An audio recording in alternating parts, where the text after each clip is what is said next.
Angela is applying to join the library. Listen to the conversation and complete the form below. First, you have some time to look at questions 1 to 5.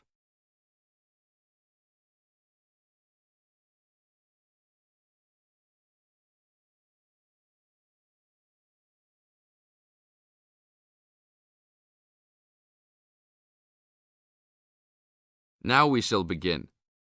You should answer the questions as you listen, because you will never hear the recording a second time. Hello, how can I join the library? Well, you need to make an application.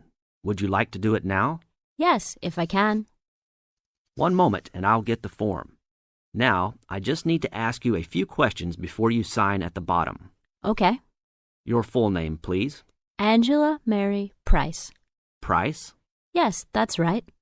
Okay, and your address? Apartment 3, 86 Bridge Street, Pimlico. Bridge Street. That's just near here, isn't it? Yes, not very far. Good. So the postcode must be 2065, right? Yes, that's right. Now, your telephone number. I need both home and work if you have them. My home number is 8763-5142, and work is 8456-1307. Do you need anything else, like ID or something?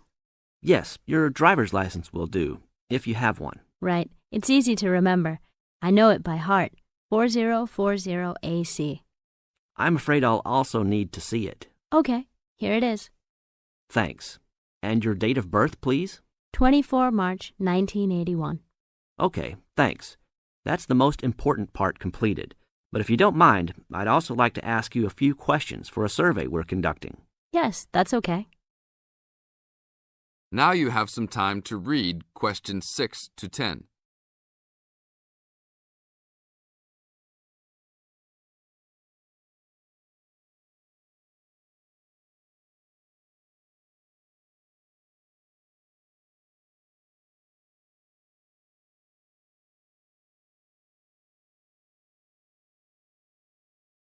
As the conversation continues, answer questions 6 to 10. What kind of books do you like to read? Here's a list to look at. Oh, it varies from time to time, but I always like to relax and learn about other countries I might visit one day. I don't like anything too heavy or serious, unless it's about animals or the environment. I'm not really into sport very much. Anything else? Well, I do like entertaining at home. You know, dinner parties. So I suppose you'll have something for me in that line. The pictures in those books always make me hungry, although they never seem to turn out exactly as they look in the books. Fine. I think that's all I need now, except I need you to sign here on the application form. Oh, and I almost forgot. The membership fee is $20, which is refundable if you no longer stay a member. There you are. Do I sign at the bottom here? Yes, that's right. You can borrow books now if you wish, although your membership card won't be ready until next week. So if you want to borrow today, you can pick up your card when you return your first books.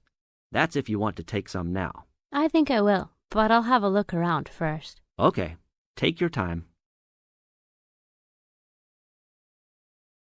That is the end of part 1. You now have half a minute to check your answers.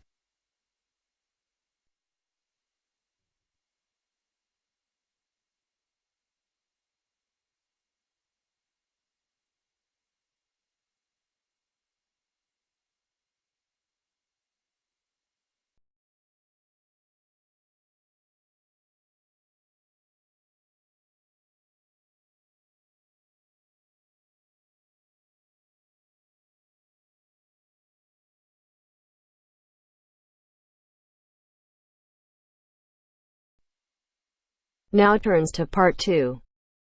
Part 2. You'll hear someone talking to a group of university students. First, you have some time to look at questions 11 to 17.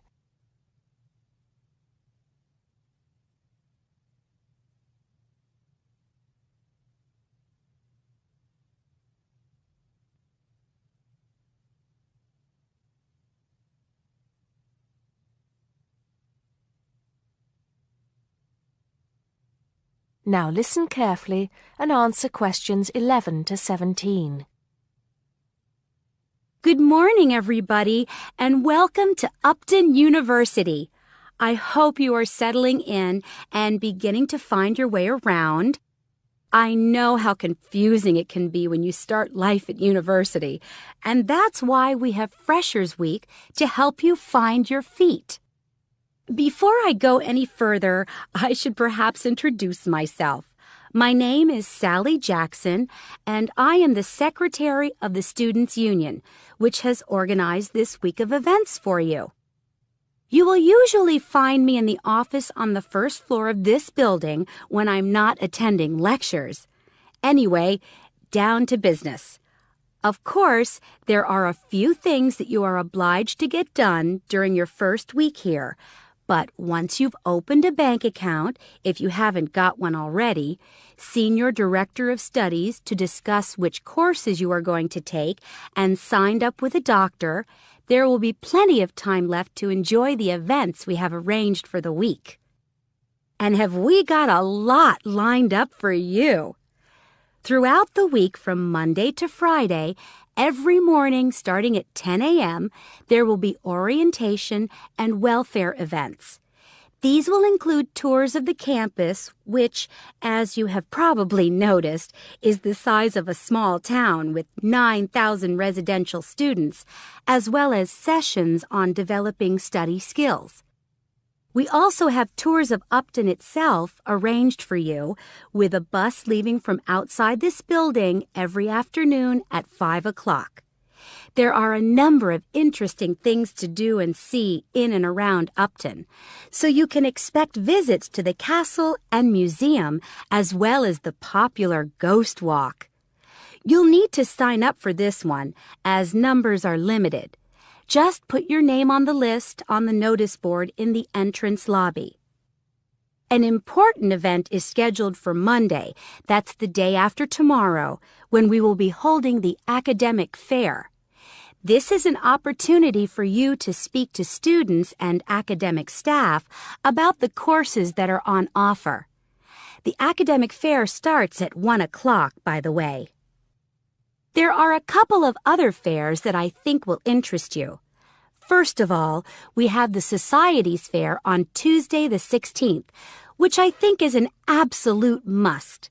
You might not believe it, but the university has over 150 societies and sports clubs you can sign up for, so you are sure to find something of interest to you. That also starts at 1 o'clock, and it will be here in the Union Building. Also in this building is the Trade Fair on Wednesday from 2 until 5 in the afternoon. This one might sound a bit strange because you will find a load of banks and other businesses here trying to get your custom. You will find plenty of bargains and, best of all, a lot of the businesses give away stuff for free. Before you hear the rest of the talk, you have some time to look at questions 18 to 20.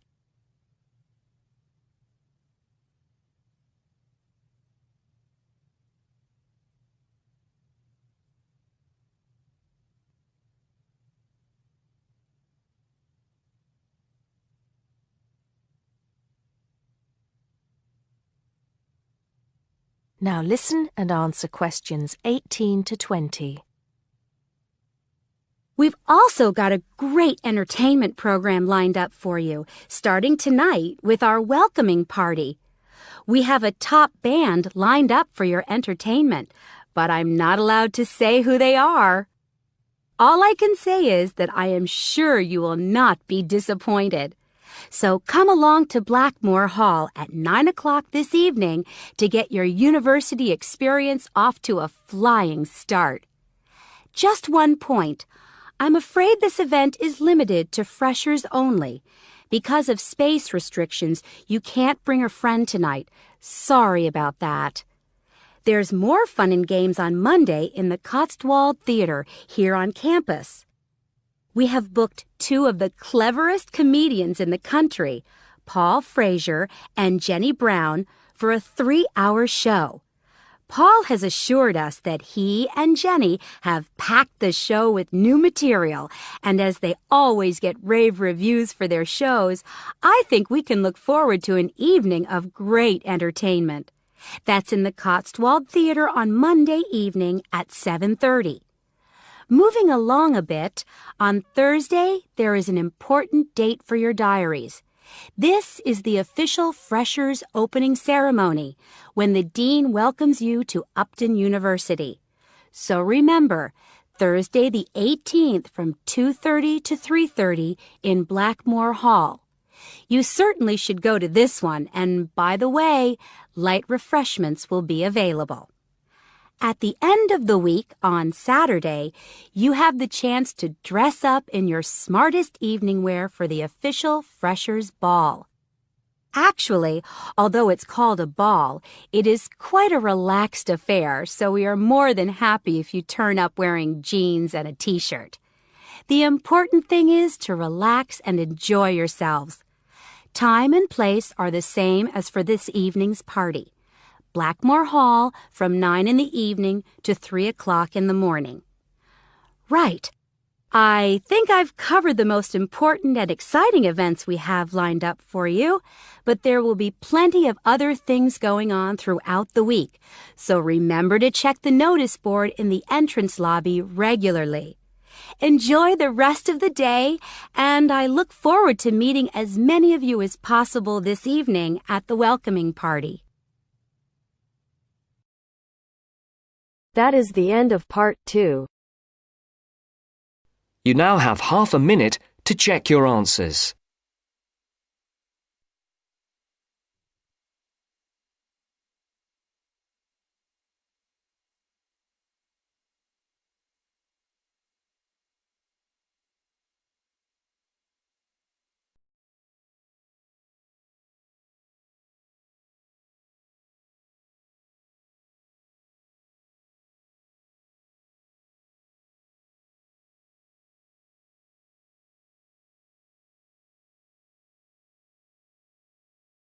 Now turns to part 3. Part 3. You will hear an interview with Professor Green from a local university which enrolls a large number of overseas students in its courses. He is talking to Indra, a student representative, about the importance of attending lectures. First, you have some time to look at questions 21 to 24.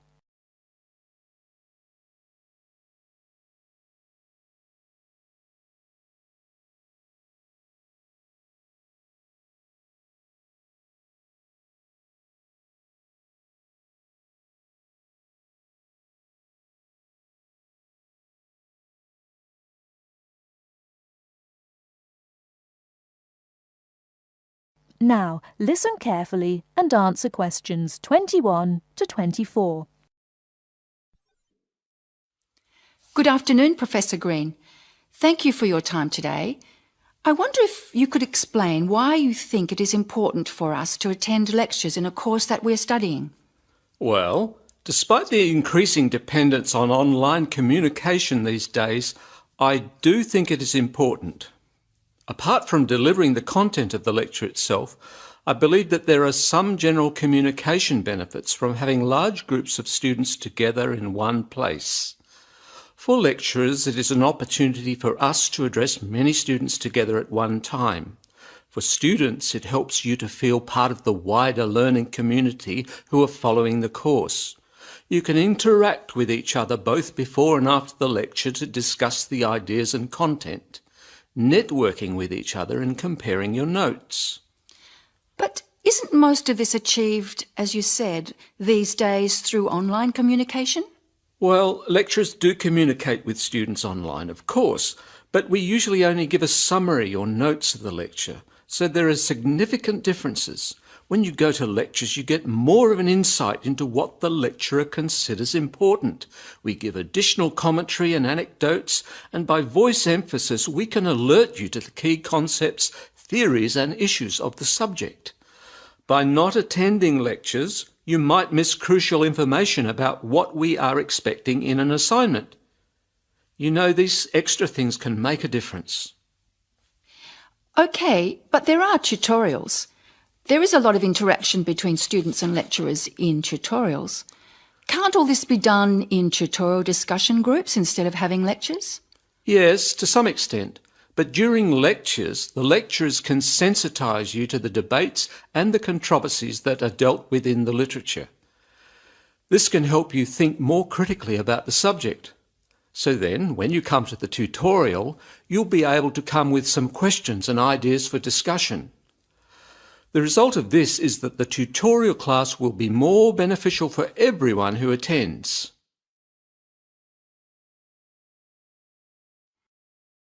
Before you hear the rest of the talk, you have some time to look at questions 25 to 30.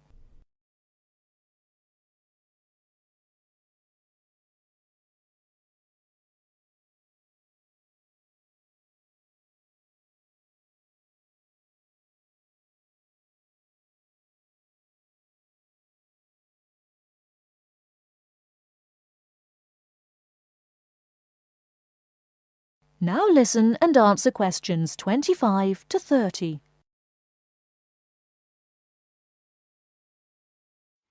I see your point. However, surely this also depends on whether students are able to understand and follow the lecture well. What strategies do you recommend to help students get the most out of lectures? I would say that first of all, it is important to do some pre-reading. By doing this, you get an orientation to the topic. You'll become familiar with the key terms and you'll be able to follow the lecture points more easily. I also think it is good to arrive early to collect handouts and to find a seat where it is easy to see and hear what is going on. Then, importantly, during the lecture itself, you need to be attentive.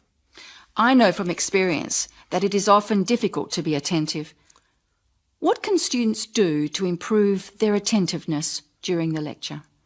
I think that there are two keys to following a lecture successfully: using the visual cues and using active listening techniques. By maintaining eye contact with the lecturer and following how the lecturer makes use of the slides, whiteboard and so on, you are using the lecturer's visual cues, which help make the structure of the information clear and give you a sense of what's important. Then, using active listening techniques will also help you to process the information. What do you mean by active listening techniques? Well, you need to pay attention to the methods the lecturer uses to highlight important information. As I said before, in the spoken language of a lecture, we get the benefit of things such as stress and intonation, use of examples and anecdotes, as well as the language signals used to show relationships between ideas. Yes, I see what you mean. These things will be missing in written summaries. And what about taking notes? Does that help? Taking notes helps you to concentrate, so I would certainly advise you to do that. It's difficult to listen and write good notes at the same time, so it does take some training. Yes, taking notes needs a lot of practice, I've found. Do you have any other advice? Well, I can't finish without stressing the importance of formulating questions while you are listening. During the lecture, you should ask yourself questions about the content of the lecture and the points you are following. Ask questions like, what are the benefits or problems? What other examples are there? How does it work? Why does this happen? This will keep you focused and actively engaged in the content of the lecture. Professor Green, thank you very much for your valuable tips and your time today. You are very welcome. That is the end of part 3. You now have half a minute to check your answers.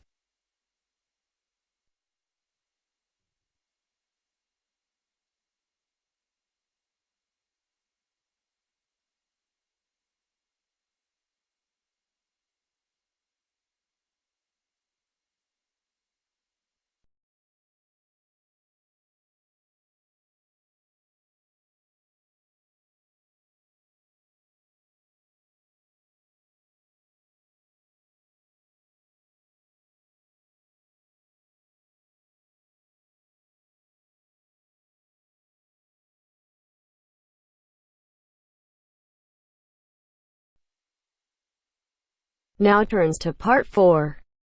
Part 4. You are going to hear a talk given by Jim Allen. He is going to share some of his findings of his research. Now you have some time to look at questions 31 to 40.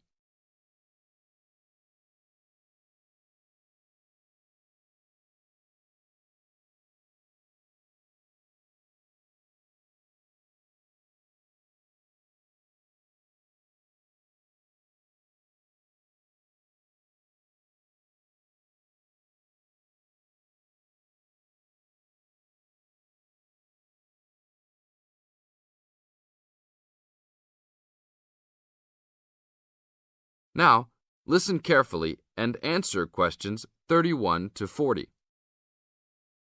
Good morning. Today we'll be hearing from Jim Allen, who will be sharing some of the findings of his research project from last term. Jim. Thanks. Well, to start with, a little bit of background about the project. As you can see, our title is something that is relevant to everybody in this part of the world: water safety. These days, there's a lot more to water safety because of the increasing number and range of boats and other things people use on public waterways. I'd become interested through reports on radio about the number of incidents involving small powerboats and individual watercraft such as jet skis. It seemed to me that because these craft were essentially recreational and didn't require licenses to use, there was very little opportunity to influence the users towards being safety conscious. So, I decided to make this the focus of the project. For the research, we mainly relied upon talking to people, asking them questions in preference to using a written questionnaire. We interviewed a wide range of people at a number of popular swimming locations over 2 consecutive weekends and asked them what they'd observed or experienced themselves. The respondents were both male and female, but the men were just slightly in the majority.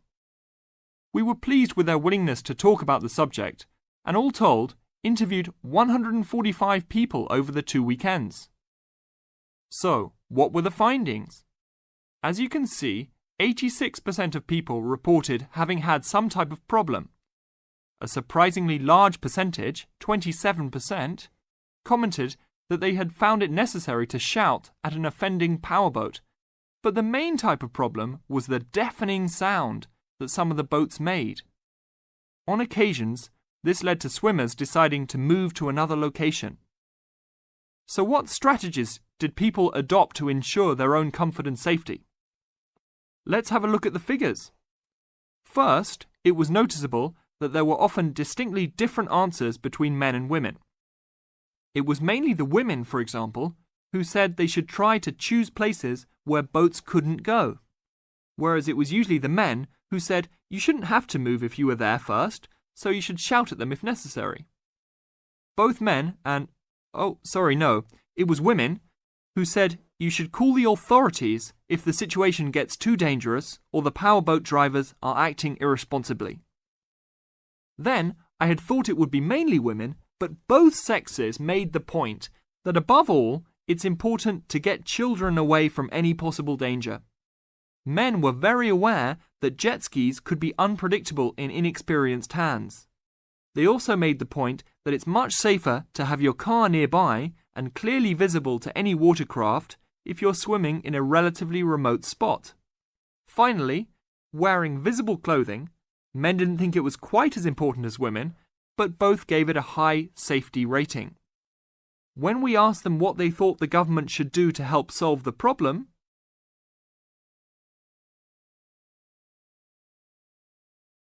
That is the end of Part 4.